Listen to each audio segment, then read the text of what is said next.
Good afternoon and welcome to another episode of the Keswick Ripple podcast. My name is Jim Lang. I'm the Director of Guest Services here at America's Keswick. And each week we want to bring you a testimony that we hope encourages your heart and life. One of the most dynamic parts of our ministry is that when a man or woman comes to one of our programs and is radically changed by the gospel of Jesus Christ, they are sent out to their churches, their communities, and God uses them in a mighty way. And so today we have a very special guest, our everyone's favorite director of housekeeping, Bill Johns.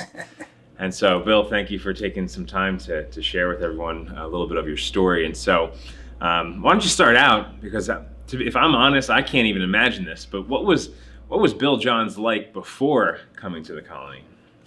That's a good question. As you know, when we come into the colony, myself, we have to write a letter as to why you want to come into the colony. Well, I have my letter from 18 years ago, which pretty much tells you what my life was before colony. And if you don't mind, I'd like to read that. And it says, "To whom it may concern, I am writing this letter as requested by the Colony of Mercy to please acknowledge my need as an active addict whose addiction has beaten me down mentally, physically, and most important, spiritually. I have had great experience, a lot of loss during my active addiction, and I just don't want to live that life as an addict anymore. I am a 50-year-old man who now knows what destruction towards self, loved ones my addiction has created. I've lost a 20-year-old marriage, and I know my addiction played a big part of that. I know I'm going to die, it's just a matter of time. I thought I wanted to. I just kind of gave up on life. The past few months I've had great difficulty in staying clean, and I've stayed in my addiction. In the past 8 years, I've lost count of the times that I've OD'd and just how very unmanageable my life has become. My 2 children are no longer in my life on a daily basis, and I've become a father that I told myself I would not become. I would like very much to be the father that they deserve and be the power of example that they can look up to and respect. As stands now, I'm far from that father, and it hurts. I know that God does not want this lifestyle for me. In fact, I don't know what His will is for me. I just pray that His will and not mine be done. Respectfully yours, William C. Johns." That was my life pretty much before the colony. Wow, and that was 18 years ago. 18 years ago. And so how did you're living a life of addiction, you're down, how did you hear about the colony, and what kind of finally made you decide, okay, I have to go? All right, so back in February of 2002, I was struggling with my addiction. I was getting ready for retirement with New York City Sanitation Department, and I actually made my retirement, and that was a God-given. In July of 2002, I'm still in my addiction, and I'm at a loss. I'm still going to NA meetings. I'm just trying at all costs to try to stay clean. And I guess I want to say desperation, I called my mother up, and she lives in Jersey. In fact, she lives about a mile down the road. And I said, "Listen, Mom, I'm really having a problem here. I can't stay clean, and I need to do geographic. I need to change and just try to change in my move." And she ended up having me stay with them for a couple of months. And their next door neighbor, Pastor Jack Carhart, who was involved with Keswick, I guess back in the 80s, Pastor Jack Carhart told me about the Colony of Mercy and the Monday night meeting that they were having at the chapel at the time. And I started showing up at the Monday night meetings. And as a few weeks went by, I said, "You know what? I really need to do something different." And I put in my application for the Colony of Mercy. And November of 2002 is when I entered the Colony of Mercy. Wow. And so while you're in the colony, God just does an amazing work in each of our lives. And so what is like the main thing that God kind of pressed on your heart while you were here during that time? Well, I came into the colony and I wasn't a believer at the time. And And quite honestly, I remember being in a few weeks into the program, and I'm just like scratching my head, saying like, "What am I doing here? What am I doing here?" And in fact, I even called up my sponsor at the time, and I said, "Curly, they're praying every night and they're reading their Bible every day." And basically what he told me, he says, "Bill, he says, I don't care if they're praying to trees, you need to stay there." And as the weeks progressed into, a month or so, there came that day. In fact, it was December 14th of 2002 is when my whole world just came down around my ankles. And I hit my knees. And it was Chaplain Jim Freed at the time, who was a chaplain at the colony, in his office. I hit my knees and just said, "Hey, listen, Lord, I just can't live this life anymore. I really need you to come into my life and help me with to bring about this change that I'm seeing everybody around me living." And that is when I first was introduced to the cross, really. And from there, I know it's really old sayings, but I was really still incorporating what would Jesus do sayings, what would Jesus say sayings, reading my Bible, and just seeing how, when Christ comes into your life, things change.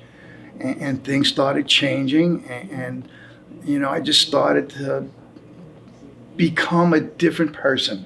We always say it's a change of heart, it's not a change of behavior, and that's what happened.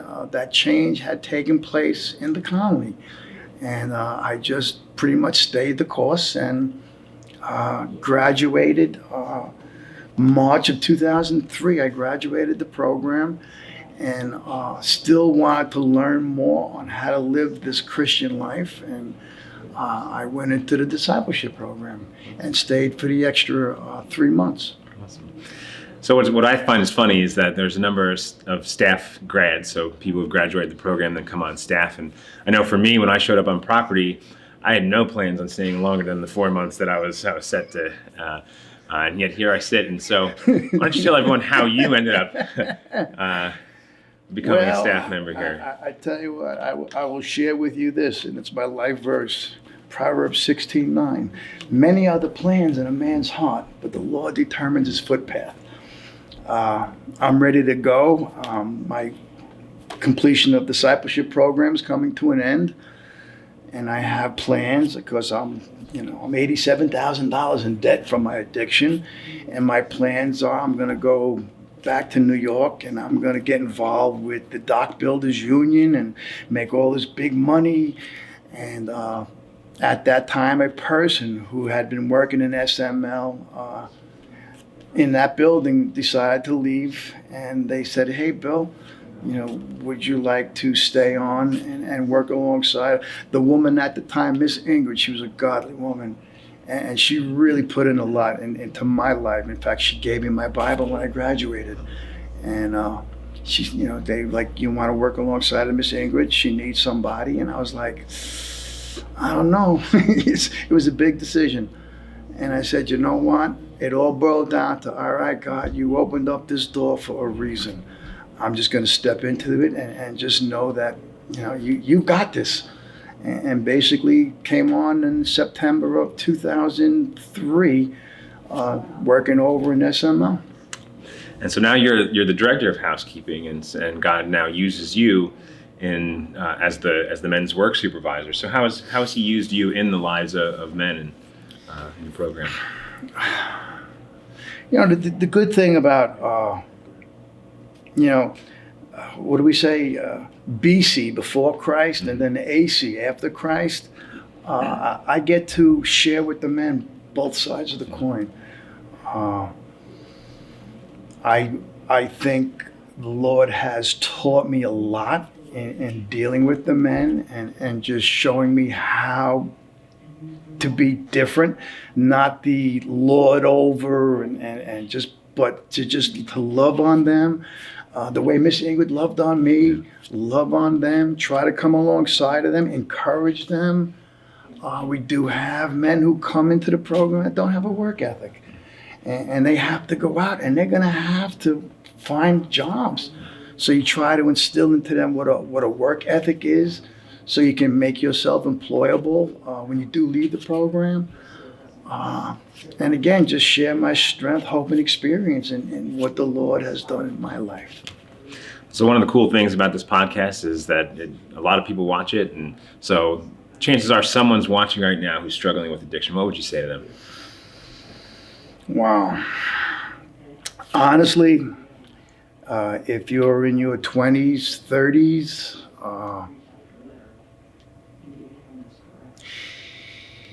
it's time to make a decision. If you're living in your addiction, it's time to make that decision that, you know what, I got to do something different. Because if not, chances are, if you continue in that lifestyle, you got a lot of heartache waiting for you. For those who are 40, 50, and have pretty much experienced the loss and everything, I would say, hey, it's time. You know, we read in Psalms 24:8, taste the Lord and see that He is good. And for those who find refuge in Him are blessed. And that is true. I mean, that is very true. It was true in my life. And again, a lot of other people who are still in the addiction, it's very possible for their lives too, if they make that choice, if they make that decision to say, hey, you know what, I just can't do this anymore. One of the steps we had in the program way back was, you've made that decision to turn your will and your life over to the care of God, is how you understood Him through the work that took place on the cross.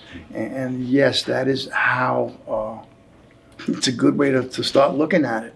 You know, you've already experienced enough loss. And yes, taste the Lord. He is good. Awesome. Well, Bill, thank you for taking some time to share with us a little bit of your story. Thank you. We hope that this testimony encouraged your heart and life. If it has, hit the like button, share it on Facebook, and we will see you next week. Have a great day.